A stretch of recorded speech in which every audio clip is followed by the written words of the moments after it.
Healing with Human Connection, where we have encouraging conversations about tough topics such as substance abuse, drug addiction, and mental health issues for those in the Northwest Indiana area. Our hope is to share information that will guide you to resources that can help you change your life so that you can live the life you were meant to live. Check out our website, www.healingwithconnection.com, to find a full transcript of today's conversation, along with a list of any resources or links mentioned in this episode. Enjoy the show. Welcome, everyone. Welcome to Healing with Human Connection. I'm Jeanne, licensed clinical social worker, a therapist, and a certified life coach. And we have Miss Lisa Scheller, author and health recovery coach. And we have Stacey Garcelon, also a therapist with Kafka Counseling, which is a wonderful group of therapists who do fabulous work. And our goal is to bring you information really about healing your soul for yourself, or possibly for someone you love that may be struggling with addictions or emotional or physical health. We'll cover all types of topics that just keep us stuck, keeping us from living the life we want to lead. And we're so excited to have Tina Kafka with us, who is a recovering person who's so very kind to be here with us today. But before we start, Miss Lisa, did you have anything, or Stacey, before we start getting some great information from Tina today, did you have anything you wanted to share about your book? Or? Oh yes, we have a book coming out, and it's called From Fear to Faith, and it's our family journey, addiction, recovery, and grace. And just want to thank everybody for tuning in to us to hear about our journey here with recovery and mental health. You know, we just feel that it's something that needs to be talked about in the community, and we're hoping to shed light on, just as Jeanne had mentioned, the resources that are out there and how we can all come together to lift the stigma. Great. Thanks, Lisa. And Stacey, anything? Absolutely. Anamkara has a women's group that meets the third Saturday of each month, and it's a great way to connect with other women. It's led by Carly Dunn. And then we also have herd meditation on the fourth Saturday of each month. So welcome to come out and connect with horses. Right. Anamkara, great organization. You can look it up online to find out more information.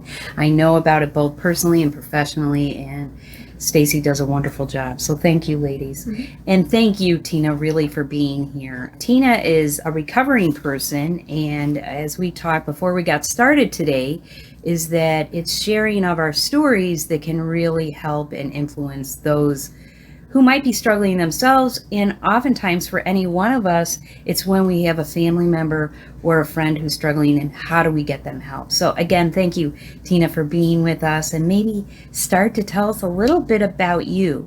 Okay, thank you for having me. So my name is Tina, as she said. I am from Wisconsin, moved to Indiana about 7 years ago. I had 3 older brothers. My parents were divorced, but I only knew my stepdad from the time I was a year. We moved a lot. I believe they really did their best to try to create a good environment, teach us good morals. Things slipped away, I think, just with work. Work was a big focus, which is fine. I don't fault them for it, but I believe that kind of shaped my upbringing. So, Okay. So that's a little bit about your upbringing. And then speaking of recovery, maybe for someone listening, Tina, to tell us a little bit about how that story went for you. How was it that you began to have any kind of problems along the lines? That's a great question. When I was 3, I remember, which is weird because we don't always remember when we were little, but I remember being 3 and we lived in Milwaukee. And again, this is no fault on my parents. I love them to pieces, but I feel this story is important, and our relationship has grown through the years.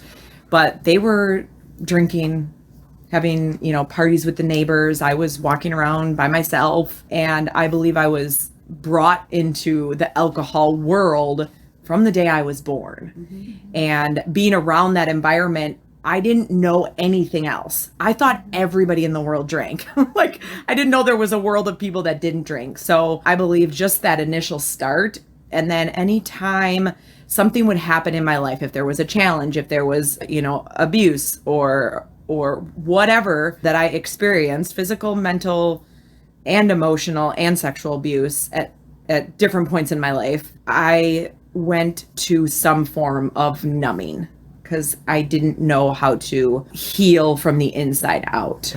First of all, thank you for sharing all that, number one. Number two, as you said, Tina, it's a given in some of our families that drinking or abuse of drinking is just how it is, and that's what we learn. So when we talk about coping with life challenges, when you grow up in a family where that's how you cope, that's how you cope. That's all you know. As you said, you didn't even know there are people that don't drink. So kind of what I'm hearing you say, that's kind of how it got started for you, that was then somewhat problematic in your life? So I wouldn't say that, obviously I didn't drink when I was 3. Yeah. But I did start at a young age. I was 16, 17. I mean, in Wisconsin, if you were in a bar as young as 8 with your parents, you can drink. Wow. I didn't, but it was probably 16. I didn't really drink like with my high school friends at all. It was actually if we'd be up north with my parents or whatever. And then after high school is when it got really bad, because once you start drinking, you use it to mask problems. And it doesn't help the problems. It actually makes the problems worse, because then when you wake up the next day, they've magnified, and you want to get back into that mode of, oh, I don't want to think about it. I want to, feel better. I want to feel happy. I want to feel light. I want to dance. I want to hang out with my friends. Well, that means you get drunk. For me at the time, that's where I was at. So I would say it started around 17. Unfortunately, I did get into more than just alcohol, because it tends to be not enough at certain points when you really are faced with the things that you have experienced at a way too young of age. So that was when it became problematic. I graduated when I was 17, so about then, and it progressively got worse until my 20s, till I had my son. Yeah. So again, which is very common for a lot of us, that we don't want to feel negative feelings, just everyday life negative feelings, let alone when something problematic or traumatic happens to us. It's very difficult to know how to cope with those feelings. So again, what we've always known in our lives for some is the alcohol or using. So it sounds like that's what happened. And then so you had your son, and then what happened as far as your recovery? So I would say when I had him, I didn't start recovering at all. It was just, I put his needs before mine, as most parents tend to do. And so it just went below the surface, but it was always there. I went into, how do I take care of him? How do I do things the best for him? And so it just got masked for a little bit. I would say for me, it really started, honestly, when I lost my brother. My brother was young. He was 38 years old. Sorry to hear that. Thank you. Oddly enough, it's been a blessing. And I'll get to that, because that sounds a little morbid, but there's a purpose for everything horrible that happens. I had a moment after he had passed in June. I had a moment in October. I went to an event with the community I'm a part of, and I was sitting, someone walked on stage, David Goggins, he's amazing, Navy SEAL, and he tells us his story. And the part that got me, that like completely altered my life, was he said that he doesn't want to get to the end of the road, and he walks up to his maker, and his maker shows him everything he could have been, everything wonderful, everything beautiful, everything this, creator had for him. And he chose the other road because it was easy or whatever, which I don't think it was easy, but drinking sometimes is just easy. Sure. Right. And I sat there and I was like in this state of depression, drinking way too much, not taking care of myself, and just like barreling down, Right. And I heard this man say this, and I'm like, I didn't die. I'm not the one that was chosen to leave. And so I knew at that moment, I was like, I have to do something. I have been sleepwalking for 35, 36 years, essentially, sleepwalking through life. And it was like, I kind of like woke up and realized, like, now I take the steps. I didn't know what they were. I was scared. I'm still scared. But it's easier to keep doing what you are familiar with than it is to take that step to change, to do something. The known is way easier than the unknown, without a doubt, for sure. Right. Absolutely. And can I just say, Tina, for those listening, to look at you, you're beautiful, you're intelligent. I would never have guessed that you would have had that kind of trauma in your early life. I mean, you just look like you have it so totally together. I just have to say that because Thank sometimes you. people don't understand that addictions happens to really nice, good people like yourself. Yes, and I will say that what you're seeing now is not, I mean, this is not just me. This is not me doing this on my own. And for so long, because of the abuse, because of the trauma, because of the things I experienced, I took care of myself from as young as I could remember. I was working full time by the time I was 16 years old. And I had guidance. I had, great parents, phenomenal parents, but essentially I did it on my own. Sure. And when I found Jesus, I guess you could say, I've had him my whole life, but he's just been waiting. But really, when I was truly saved is the moment I realized I don't have to do it alone.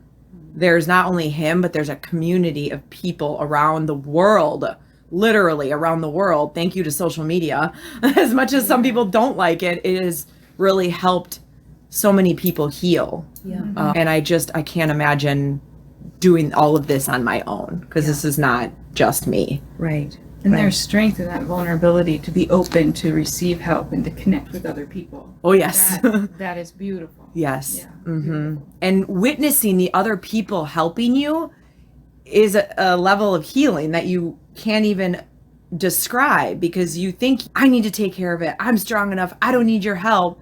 And then you see these people and you're helping them heal by them helping you. Yes. Right? Oh, absolutely. So in other words, you went from struggling to a recovery program of some sort. Do you want to talk to us about that recovery or what that looked like a little bit? Sure. It wasn't necessarily a set program, though I do believe if you find one that works for you, and I truly believe I was connected with you ladies, for a purpose. So I do believe in a group setting. It's just at the time, being that everyone that I was surrounded by kind of was involved in drinking and a party life and things like that, I just kind of went with prayer for the moment. After I lost my brother, my mom found a wonderful church. And growing up Catholic, I walked into this church and I was like, the music's too loud. They serve coffee. That's weird. I don't like it. Everyone's happy. This is not normal.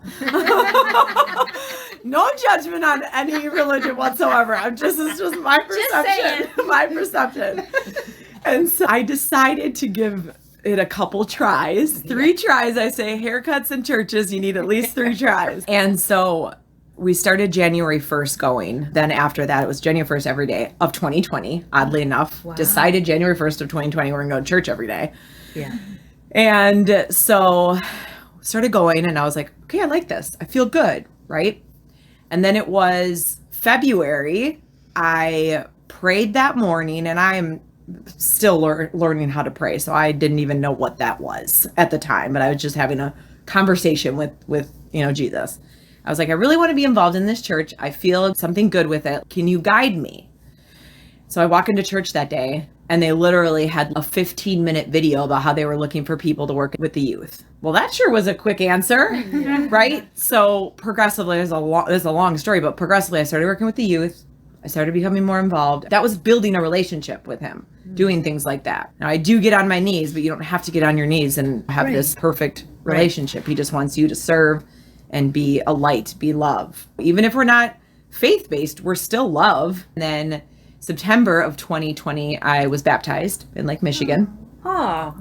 And from that point on, healing began. I mean, I would pray, I can't stop drinking. I need your help. I don't know how to stop. Because to me, even though I might have had a hangover, felt like crap, I didn't know how to stop, which sounds silly. Like, what do you mean? Just stop. Don't pick up the drink, right?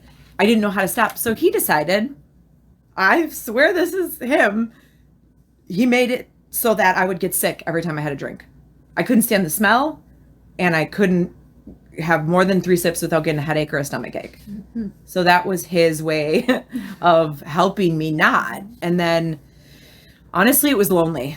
I will say it was lonely because I didn't have support. Imagine if I had a group like you ladies at that time, it would have been a lot easier than me trying to tackle it on my own. Sure. A lot of reading, a lot of praying, a lot of journaling, just by myself. so interesting, Tina. As we all know, as therapists and recovery coaches, is that everyone's path is unique. Just what you said. There is no one program. You don't go sign up and, okay, here I am. This is nice and easy. No. Your path was very unique to you. But it sounds like you had an inner strength that just kept working it. I think on some level or another, right? I believe that what people who have gone through trauma don't realize, or people who are, I hate to put a label on it, but alcoholics, or I don't think they realize how strong they actually are on the inside, because they've always been able to mask it and they've never had the opportunity to look at their strength.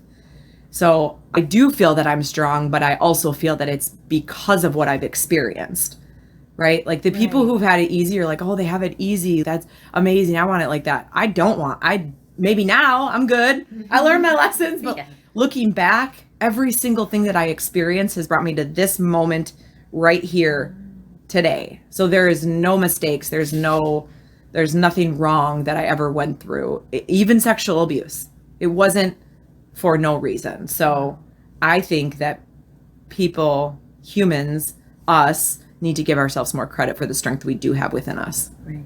So the people who are going through trauma, I think your advice is please know that you have strength within you. You may not think you do to overcome whether it's any kind of abuse or addiction or whatever is going on in your life.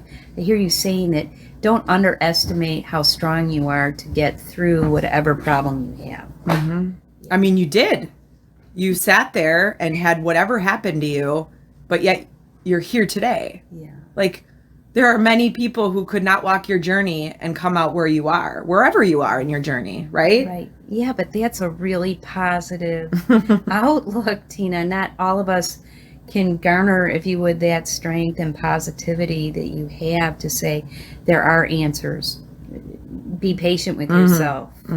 Keep working it. As you said, it was very lonely at first for you. That's tough. That's hard. And to find that village of people that you trust. Yep. Because you didn't have trust for a long time. You couldn't trust yourself, much less trust others. So Exactly. then trying to figure out where it is that you're going to move forward and trust people and build relationships.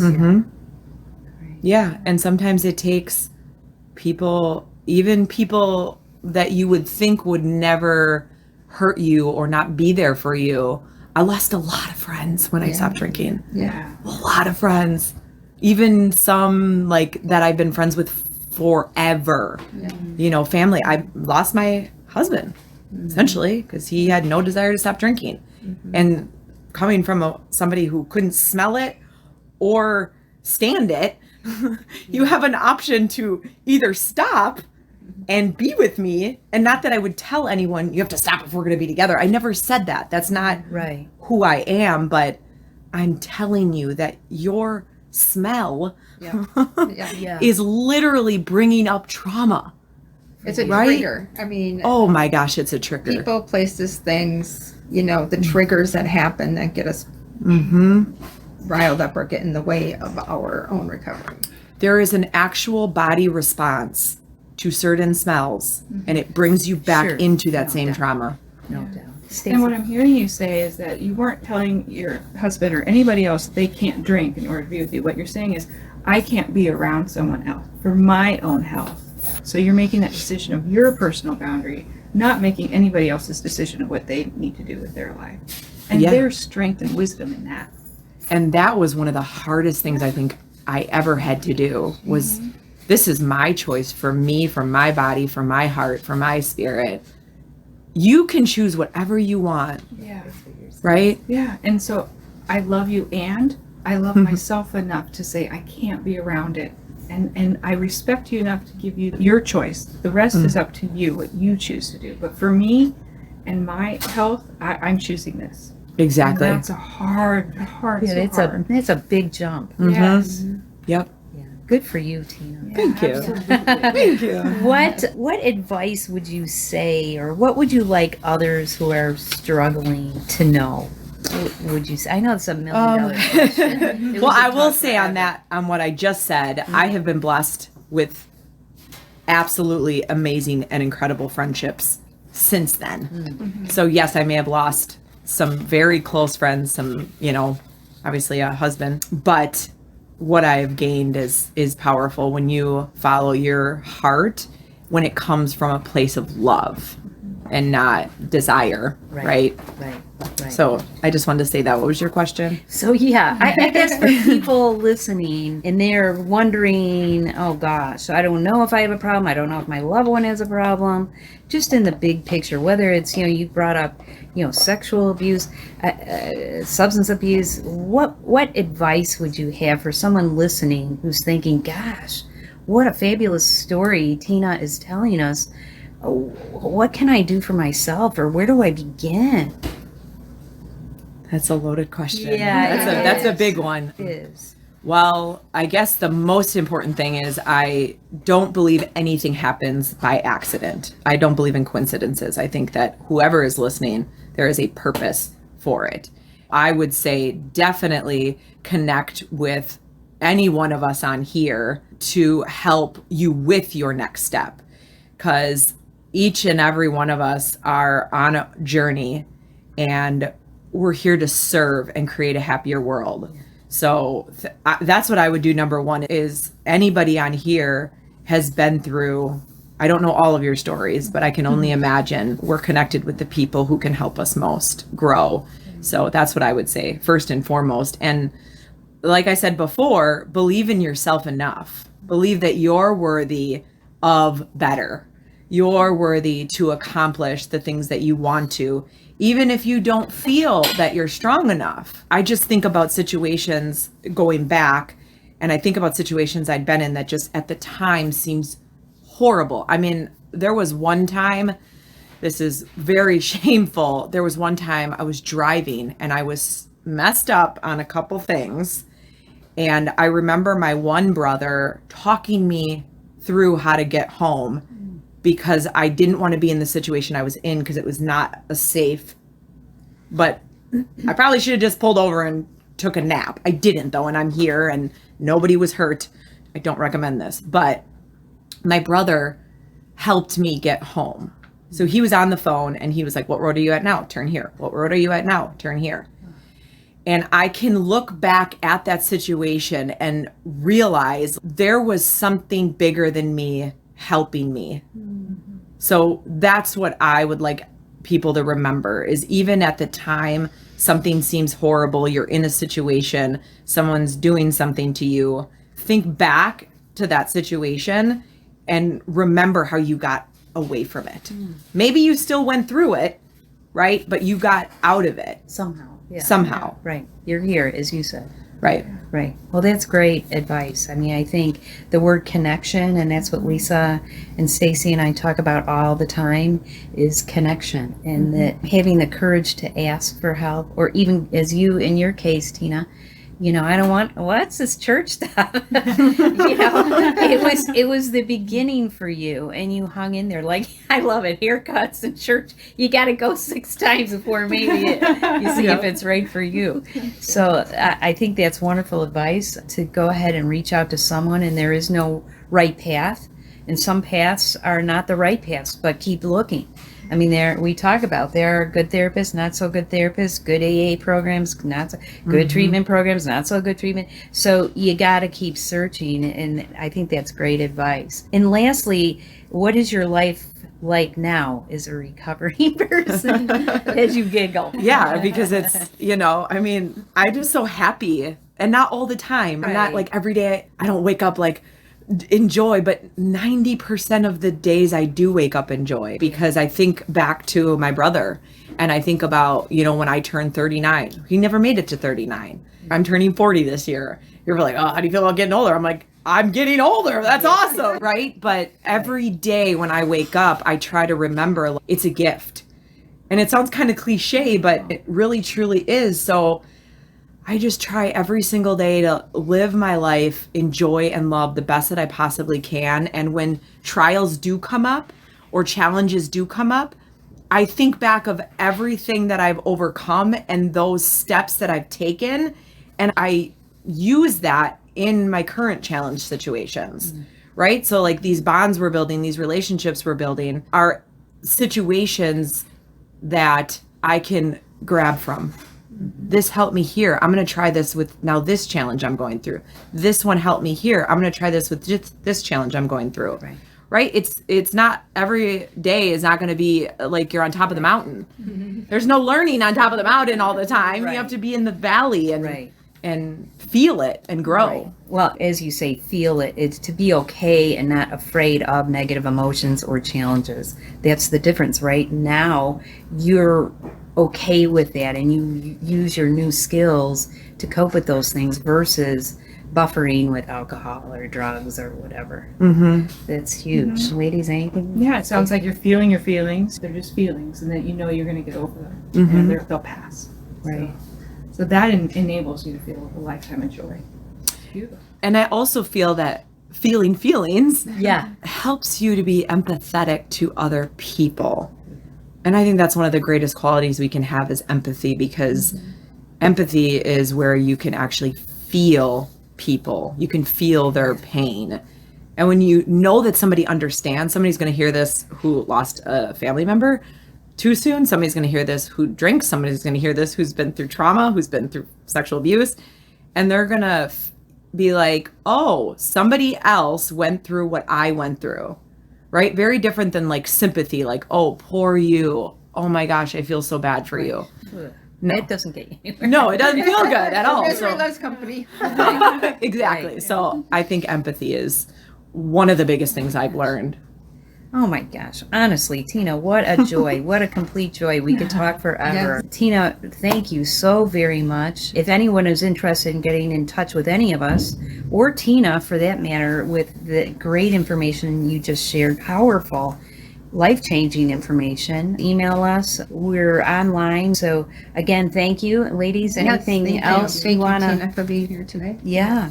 And Absolutely. I think, Tina, you said it. We always end with saying, to be compassionate and loving. You use that word a lot, which I love, brings a tear to my heart, about being loving to ourselves and others in the world. So I think we'll leave everyone with that, to be kind to yourself. That's where the power comes from. To be compassionate and, as you said, empathetic. For anyone in any time, trauma and addictions is a rough go, but in these times in our world, inflation and the world as we see it has got many challenges. So to be patient, kind, and empathetic is great advice, and we wish you all the best. Thank you. Tina. Thank you. And always look for the good. Yeah, it's all always around. look for the good. Yeah. There you go. Right. Find what you're looking for. There you go. Yeah, exactly. So thank you for joining us, everyone, and we hope to see you soon on our next show. Have a great day. If you enjoyed today's episode, let us know by leaving a comment or review and sharing with a friend. All resources mentioned today and a full transcript of this episode can be found by going to our website, www.healingwithconnection.com.